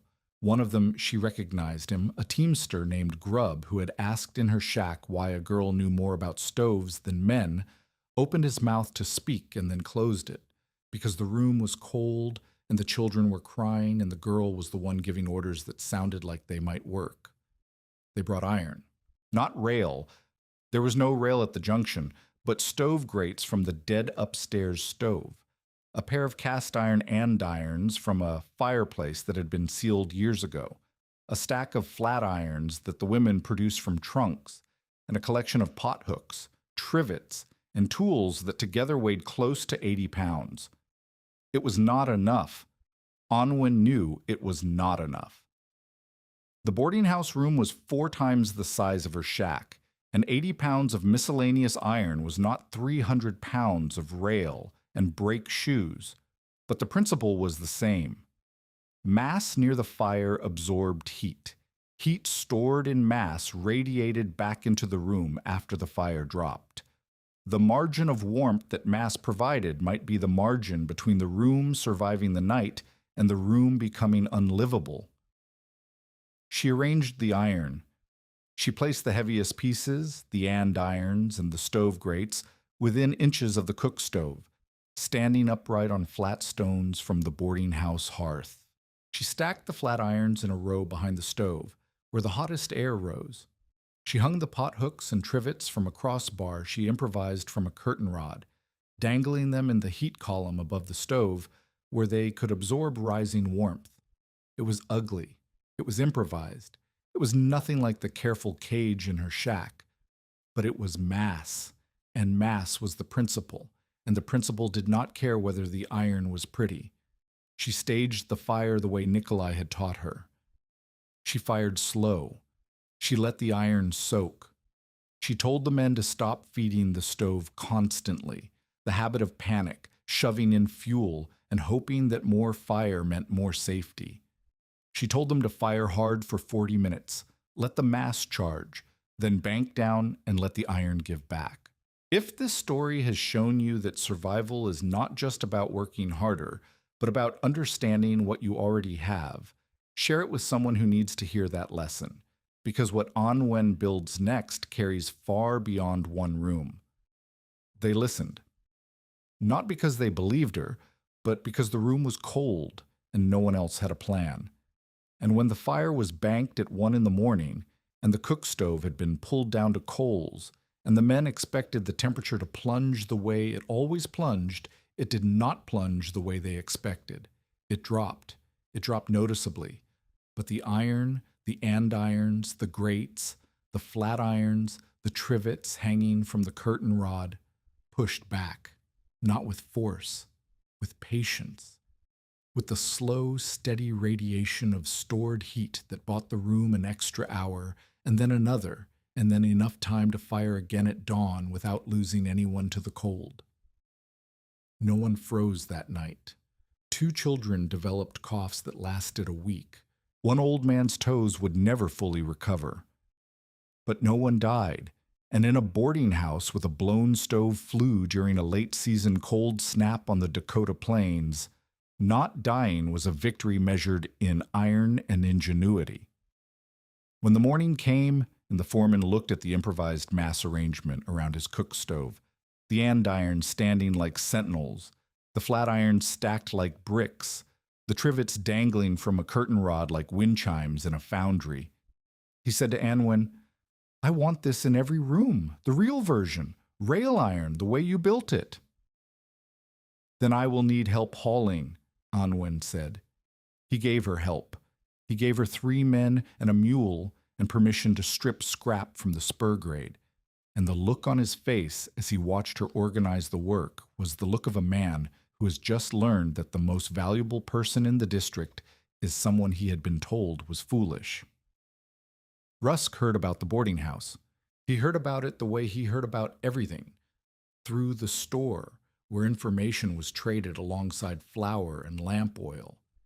He heard that the girl had walked 5 miles in the dark to save a building full of people using nothing but scrap iron and the principle of stored heat. He heard that the foreman had given her men and a mule. He heard that Martha Keene was drawing diagrams on slate for anyone who asked, and he felt something he had not expected to feel. Not admiration. Rusk was not built for admiration. Fear. The specific fear of a man who has spent months building a narrative about someone's incompetence and has just watched that narrative collapse under the weight of evidence he cannot dismiss, explain away, or buy. The girl was not going away. The iron was not going away. And the story Rusk had been telling, that she was unstable, foolish, dangerous, was now a story that made him look small instead of making her look weak. He did not come to the sighting. He did not apologize. He did not change his prices.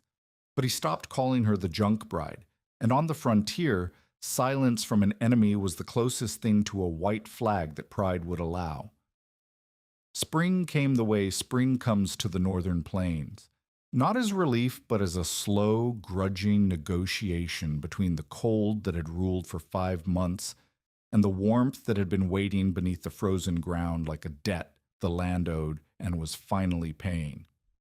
The snow did not melt so much as collapse, sinking into itself over weeks until the track bed reappeared in patches and the creek beside the siding ran loud with water the color of rust. Anwen spent the first warm days doing what every person on the frontier did when the ground thawed, taking stock. The mule was dead. The woodpile was gone. Not one stick remaining of the 1 1/4 cord she had started with, plus the scavenged scraps and the traded bundles that had appeared through the winter from people who owed her favors or feared owing her more. The shack stood, battered and sagging at the north seam, but standing, and inside it the iron cage sat around the stove like a monument to something that had been built out of desperation and had turned out to be worth more than anything money could have bought. The debt was not gone. Her father's note still sat in Rusk's ledger. The flour tab still accrued. But the balance of power had shifted because Anwen now had something Rusk could not price, could not sell, and could not take. Knowledge that the district needed, delivered by a person the district had come to trust. By April, the foreman at the junction had 3 rooms in the boarding house fitted with iron mass arrangements. Not Anwen's original cage design, but adaptations she had supervised using a mix of rail scrap, creek stone, and salvaged cast iron from a collapsed assay shed. Each installation was different because each room was different, and each one was built on the principles she insisted on teaching rather than the fixed diagram Nikolai had wanted. The air gap matched the stove. The floor was braced for the weight. The draft channel stayed open. The mass was staged and charged, not blasted. The results varied by room, but the pattern held. Rooms with mass held warmth longer after banking. Fuel consumption dropped. The overnight hours, the killing hours, the hours between midnight and dawn when fires died and rooms turned savage, became survivable without constant tending. The foreman calculated that across the 3 rooms, his winter fuel costs would have been reduced by close to a quarter if the installations had been in place from October. A quarter. In a district where cordwood was $4 to $5 a cord delivered, and where a hard winter demanded 5 to 6 cords per room, a quarter reduction was real money, not fortune money, survival money. The kind of money that meant a family could afford lamp oil in February, or a sack of flour in March, or a replacement pipe fitting when the old one cracked. The kind of money that separated the living from the desperate. Anwen taught through the spring. She taught at the boarding house, at Martha's cabin, at the cookhouse, where Sadler had built his own version, and at 3 new cabins where men who had laughed at her on the road now stood beside their stoves and listened to her explain the 4-inch gap with the same quiet authority that Nikolai had used to explain it to her. She taught the way she had promised Nikolai she would teach, with principles first and diagrams second. She placed hands on iron. She showed the draft channel. She warned about pipe seams. She made every person who learned from her repeat the same exercise she had done on the first night with the brake shoe. Touch the stove after 2 hours of dead fire, then touch the mass. Feel the difference. That difference is the lesson. Everything else is application. One scene repeated itself in every cabin she entered. A man.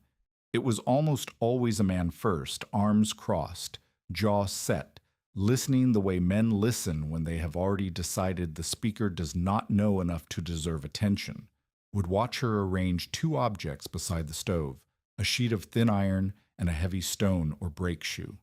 She would fire the stove for 1 hour, then she would damp it and wait. After 20 minutes, she would say, "Touch the sheet, now touch the stone." The man's expression would change when his hand met the stone, the same change she had seen on Martha's face, on Brome's face, on her own face that first morning with the brake shoe. Not surprise exactly. Recognition. The recognition that something they had assumed about heat, that it existed only while fire existed, was incomplete.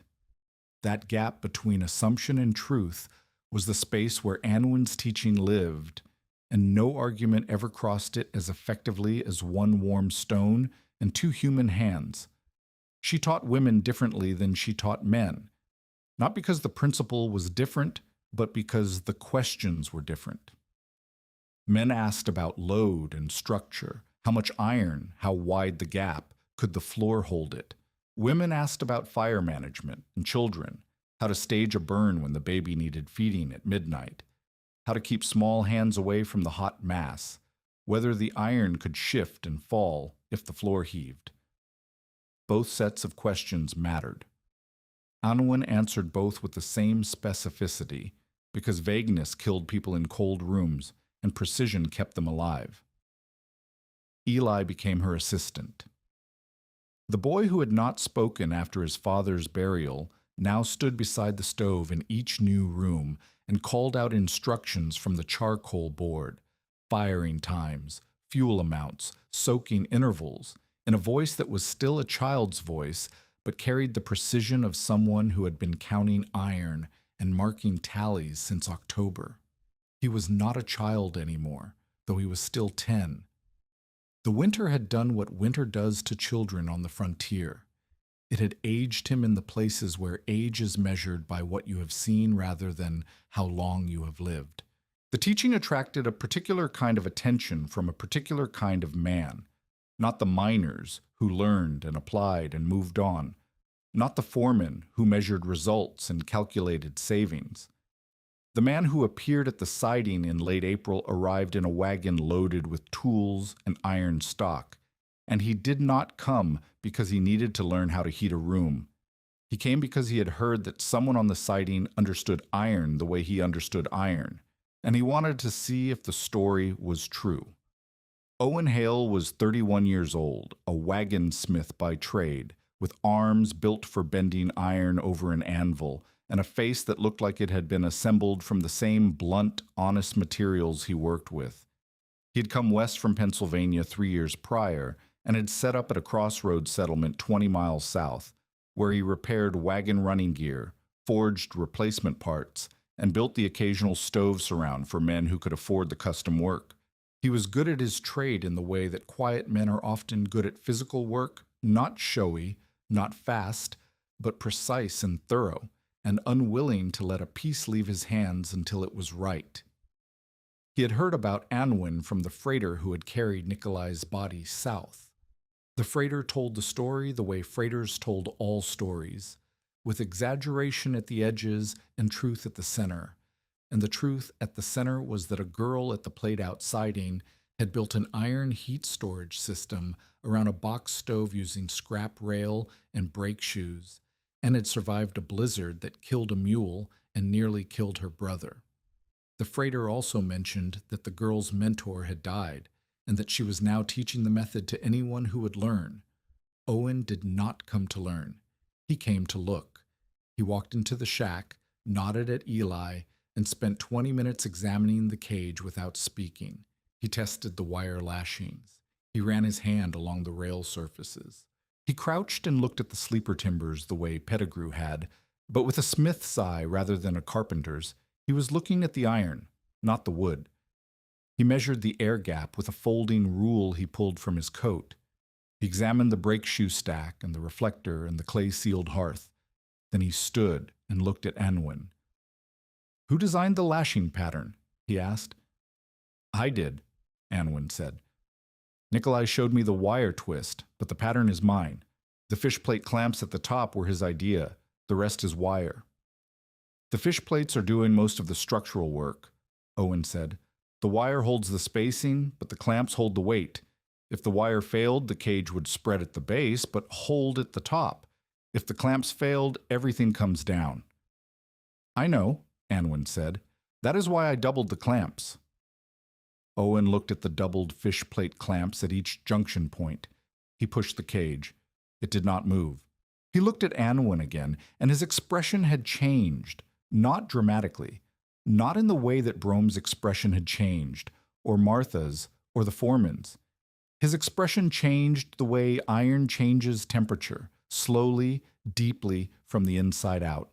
"I can make this better," he said. "Forge welded brackets instead of wire and clamps, lighter, stronger, and they will not loosen when the iron expands and contracts through heating cycles. I can also make a standard set of mounting hardware that would let people assemble the cage without needing to know how to twist wire." Anwen crossed her arms. "Hardware is not the hard part," she said. "Understanding why the gap matters is the hard part. Understanding draft is the hard part. Hardware without understanding is a fixed diagram, and a fixed diagram kills people in rooms it was not designed for."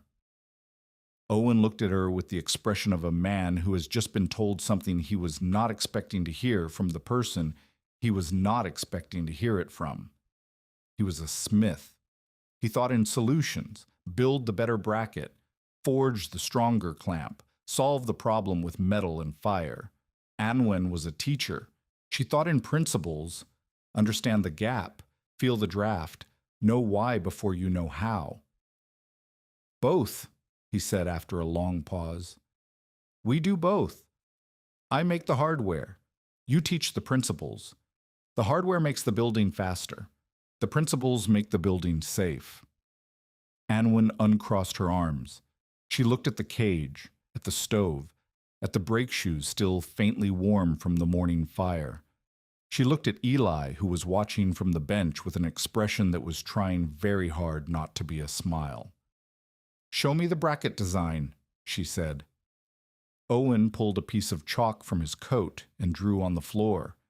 And the partnership that would define both their lives began the way all real partnerships begin on the frontier, not with sentiment, but with work. Their first joint project was a freight office at the junction, a squat square building with double-board walls and a stove large enough to heat the room, but no mass to hold what the stove gave. Owen brought forged brackets from his shop, L-shaped pieces with bolt holes designed to clamp around the rail uprights and anchor the horizontal lashings without wire. Anwen brought the principles. She measured the stove output by standing at arm's length and timing how long it took to feel the heat on her face, a method that was not scientific but was effective, and she calculated the air gap from the stove's draw and the room's draft pattern. They argued for 30 minutes about the reflector angle. Owen wanted it vertical. Anwen wanted it tilted forward at the top, angling radiant heat downward into the room instead of straight back into the wall.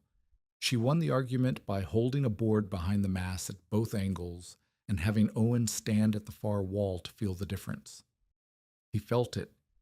He tilted the reflector. The installation took a day and a half. When it was finished, the freight agent fired the stove for the evening and banked it at 9. At midnight, he checked the room. The iron was warm. The room was warm. He wrote Anwen a note that said only, "It works. What do I owe you?" She wrote back, "Teach the next person who asks." The work drew them together through the summer and into the following autumn. Owen forged brackets at his crossroad shop and hauled them to the siding in his wagon. Anwen tested each design against her cage, checking fit, expansion tolerance, and weight distribution. They argued about metal thickness. They argued about mounting height. They argued about whether the reflector should be attached to the cage frame or mounted independently on the wall. The arguments were technical and specific and conducted with the kind of focused intensity that people who respect each other's competence bring to problems that matter. They married in the autumn of 1888 in a ceremony at the Junction boarding house that lasted 12 minutes and was attended by Martha Keene Eli, the foreman, and Sadler, the cook, who brought a cake that tasted like cornmeal and goodwill. Anwen wore her only dress. Owen wore his cleanest shirt. Brome did not attend, but he sent a crate of good oak splits, enough fuel for 2 weeks, with a note that said only, "For the room." They did not leave the siding. Owen moved his tools to the shack, and together they expanded it, adding a proper room on the south side, with board and batten walls, a stone hearth floor, and an iron mass installation that Owen designed and Anwen supervised, built with forged brackets instead of wire and fish plates. It was the first purpose-built massed stove room on the siding, and it became the demonstration model that visitors were brought to see when they wanted to understand what stored heat looked like when it was done right. The years compress the way years do when the work is steady and the purpose is clear.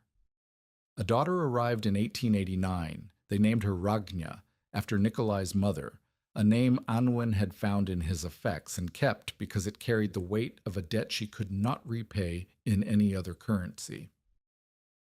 A son followed in 1891. The children grew up in a house where chalk diagrams covered the walls, and iron dust settled on every surface, and the sound of a hammer on an anvil was as ordinary as birdsong. Anwen kept teaching. She taught through the winters of 88 and 89 and 90, and each year the installation spread further to mining camps, to freight stations, to homesteads on the open prairie where families who could not afford enough cordwood discovered that the iron they had been stepping over at abandoned sidings and rail grades was worth more as heat storage than as scrap. Martha Keene taught 3 families on her own, using the slate diagrams and the hands-on method Anwen had shown her. Sadler taught the cookhouses at 2 mining operations. The foreman at the Junction required iron mass in every bunkhouse he built after 1888, and he told his superiors that the fuel savings paid for the installation labor within 1 season. The knowledge moved the way practical knowledge always moves, not through books or lectures, but through hands. One person taught another, who adapted the principle to their own room and their own stove and their own supply of iron or stone or brick. The adaptations varied. Some were good, some were dangerous. Anwen spent as much time correcting bad installations as building new ones. Draft channels blocked with rags for extra warmth, iron stacked too close to stove skins, floor supports neglected because the builder did not understand that 300 pounds of iron required more than a prayer and 2 boards.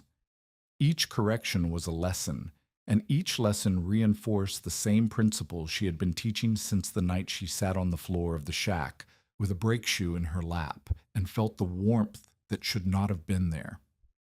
The settlement at the siding changed in ways that were visible to anyone who had known it before. The track bed was still there, rusted and disused, but the cabins along it were different now, not in their boards or their roof lines, but in their weight. Rooms that had been empty boxes of air and wood now held mass.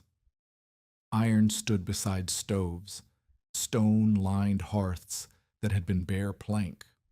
Creek rock and brick filled spaces that had held nothing. The rooms were heavier, and the weight was the point. It was the stored memory of heat, the physical evidence of a principle that had traveled from a blacksmith's forge in Iowa to a girl's hands on a dead siding to a district full of rooms that no longer died when the fire dropped. People measured heat differently. not by the height of the flame or the color of the stove skin, but by the warmth of the mass at dawn. A good room was not a room with a bright fire. A good room was a room where you could press your hand against the iron at 5 in the morning and feel what the fire had given 8 hours before. That was the measure.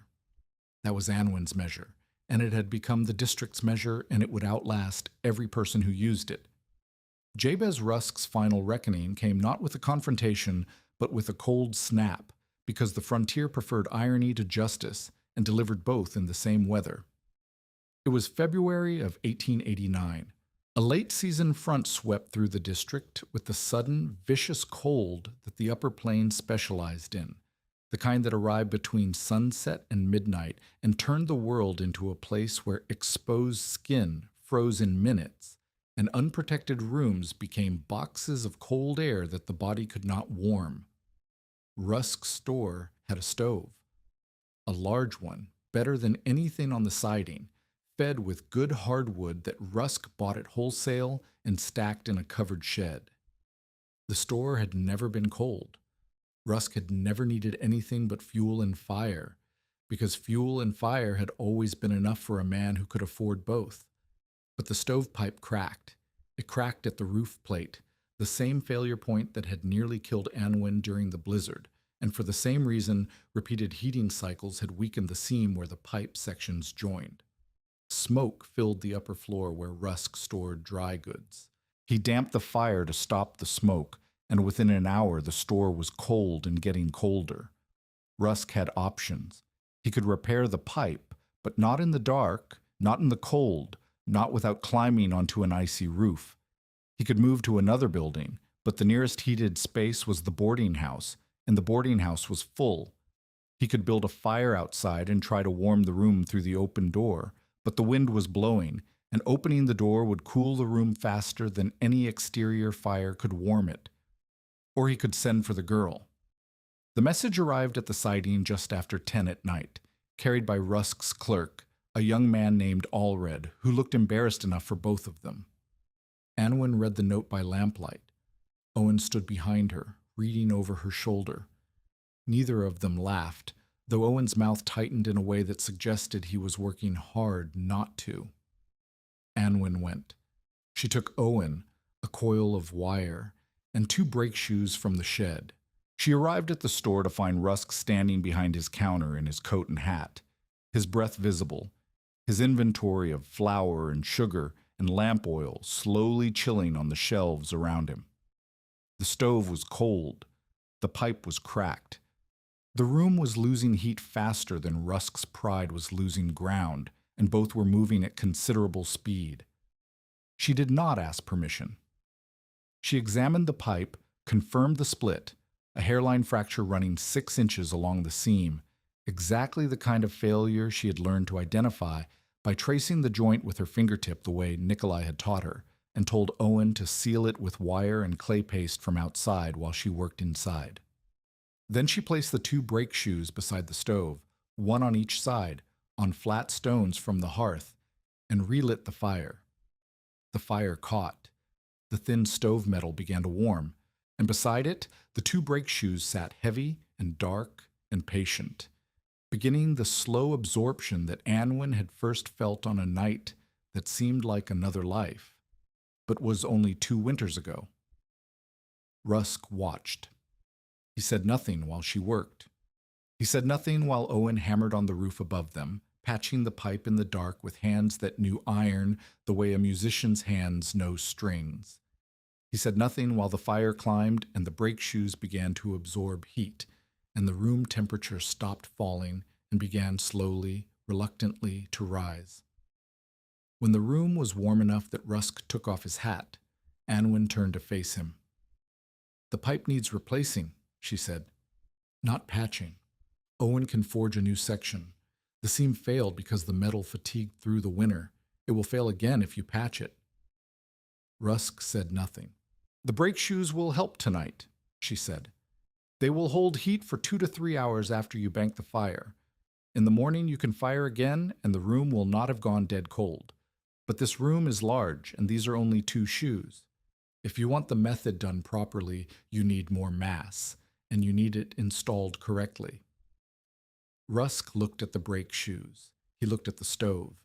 He looked at Anwen, a girl he had called a scrap collector, a junk bride, a coffin builder, a woman too proud and too foolish to accept sensible advice. He looked at her with the expression of a man who has just been helped by the person he most wanted to see fail, and who understands that the help was given not out of revenge or triumph, but out of the simple, terrible conviction that warmth should not be withheld from anyone who is cold. "What do I owe you?" he said. It was not a question about money. "You owe me nothing," Anwen said. "You owed my father flour and oil on credit when he needed it. That was enough." She left the brake shoes. She left the store. She walked back to the siding with Owen in the dark, and neither of them spoke about what had happened, because what had happened did not need words.